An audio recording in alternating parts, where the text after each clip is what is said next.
Well, welcome back to our community. Susie Thomas with Connie Collins. She is a story specialist. She'll come to your business and teach you how to tell your story and make some really slamming great videos to do it. And you'll be surprised that you don't need a whole room full of expensive equipment. You can do quite a bit on that phone you're holding. Yes, Connie, do I have that narrowed down to? Yes. Did I tell that story? You did. I actually, when I'm speaking, I do a little diagram that shows production value on one side, that being that which is associated with usually expensive cameras, sets, lots of crew. And it can be great, good, or poor. And then on the other side is content, which for my purposes is the quality of the storytelling. And it can be great, good, or poor. We can live in the land of good production value with great storytelling. Yeah. Because good has moved closer to great.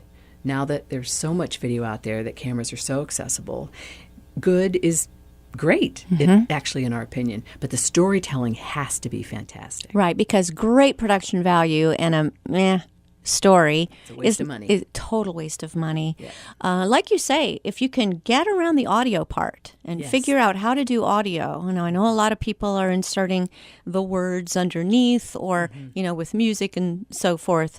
But if you really need that dialogue and you need some talking in it, there's ways to do that. Yes. There's little attachments that you can put on your phone and, Yes, and there are. or where you stand. Yeah. All those kinds of things can happen. Yeah, that's a part of being seen, being heard, and show stuff. And being heard is probably the weakness of for most people. But with the iPhones that we have today. Yeah, if you have to lean in to listen to something, you're not paying attention. It's making you work too hard. Good audio, it comes out and kind of grabs you and folds you like a film. When you're watching a film and the audio's great. Little cheating thing I do is when I'm in iMovie, I go up and automatically turn all the talking up to 500%, and then I just start there. That's one way to do it. It is one way. Yeah. As long as there's not a lot of, white noise in the background and all that also gets cranked up to 500%. It's worked. It's helped. But I'm amazed that iMovie today is the Final Cut Pro of a couple of years ago. Yeah. You can do anything on it. Do you find that what we're able to do without a lot of fancy schmancy, you really can do some amazing things? Yes, you can. I myself am not familiar with iMovie. Okay. But, I know a lot of people that are. And, it seems to be able to. I've helped a couple people navigate into maybe attributes of iMovie they didn't know were there. And that's where I can kind of help. iMovie is amazing, and it keeps reinventing itself, and because I think it wants to be one of the big players, and it's pretty easy on your phone to be able to shoot something and then edit it and then upload it on YouTube, and there you go, and you haven't spent a fortune. How does a person tell a story? How does a person take that? There's ways to hold a camera and ways not to hold a camera when you're trying to tell a story. And it seems to me that the phone is a great device because it's so light and you can get it into places that you couldn't get a giant camera. You take it from there. Tell me if I'm off base. No, you're not off base, but you also have professional experience with this. What I find is that most folks with their camera, they just hold it at eye level. Yeah, that's right. That's where I'm going. You don't want to do that. What I encourage people to do is use their legs. Because then you infuse video with angle, which the eye loves angle because it's so unexpected. So sometimes when you're about to film something, if you just crouch down a little bit and see what it looks like when you're shooting up at it, first of all, that can make a person look really tall and commanding and powerful, in control and confident. And then stand up on a chair and see what your subject looks like from that angle. Right. If it's a person, they're going to look intimidated, shy, small person in big world. If it's a group of people at an event, it's going to show the bulk of those people. Angle is an often ignored power of video. Angle is so fun. And then also the movement to be able, you don't need like a fancy Steadicam or dolly truck or anything like that. You can just move your little phone, and just keep doing it until you get it smooth enough. Again, using your legs. Yes, so I call those the basic grammar of video: motion and angle and composition. So should we talk about composition? Let's go with composition. Okay. What the camera does is create a frame in which you put a lot of content. You fill that frame with information if you're smart. If you're not, then you just are a talking head in it. But that frame, as statistics say, the brain drinks in what's contained in that frame 60,000 times faster than the written word and retains it forever. Say that again. That's amazing. So the camera creates a frame. The frame of visual information, our brains drink it in instantly at the speed of light. Think about how fast you absorb a picture. And you absorb things in that picture you're not even aware that you're absorbing. And then our brains retain that far longer. So the video frame, if you don't plan it well, it's going to speak, but it's going to talk about you. Poor preparation, not really interested, and somebody's going to click off. True. But if that frame is full of visual information, like it's unlimited, then it's going to communicate more for you than you intended. It's going to establish reputation. It's going to establish you as an expert. It's going to build trust when it's done well. So I'm my big thing is that it's talking bad about you if you're not using it well.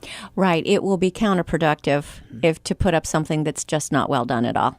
Yeah. You better to not have anything up there. Right. How do you get people to be able to tell their story? What turns it on? You said it's so fun when that light turns on, that something clicks. Is there something that makes that happen, or is it unique to each individual? It's me asking questions. What do you ask? I just did a speaking thing, and the woman who's the president of the organization said, "This is just over my head." And so I asked her, "So why do you want to do video? What do you want people to know?" Well, I want them to know that if they come to our organization, they get all kinds of help, and then I asked her more questions, and she dove deeper and deeper and deeper into it. Often what happens is somebody will say, after a series of questions, the quintessence, what the story is. Yeah. And I'll be like, write that down. That was it. That's your story. And how do you think you could make that visual? You could do this or you could do that. And then they start having fun with it. Right. That's kind of the key, isn't it? When you can get past the intimidation and into, this can be fun. And past all the words. Yes. And past all the assumptions. But does some of that mean you have to get past the higher ups because they're going to have a certain way that they want everything said, and sometimes that will not be the most effective? How do you inform up? Right. Oh, I would have to be working with the up. That person would have to be interested in this approach. Yeah. Otherwise, someone that's right. Then it would almost be like video for the sake of expediency. Let's just get something up there. Or we've heard that this works. The storytelling comes second or last or not even at all. Right. Or we're going to hand over the storytelling to a production company or an agency. Or you have something in mind that it's supposed to do, and it just doesn't do it. Right.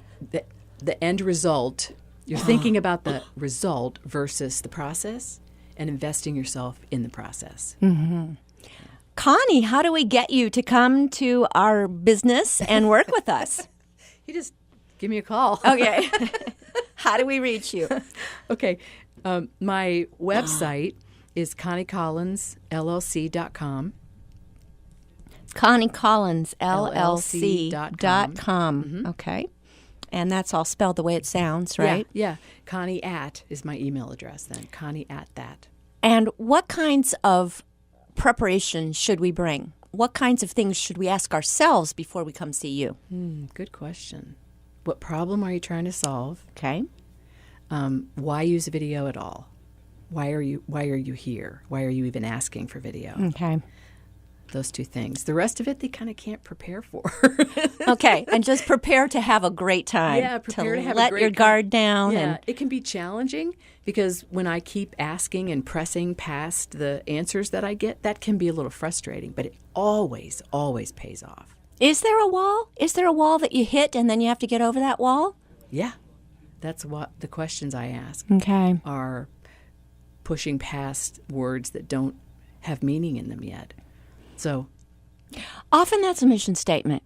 And I know how important it is to have a mission statement and a vision statement, but that's more for the internal, isn't it? That's to remind ourselves why we're there. Right. That's not to remind everybody else why we're there. Yeah. How do you talk people into, because the first thing they want to do is give you their mission statement. You're right.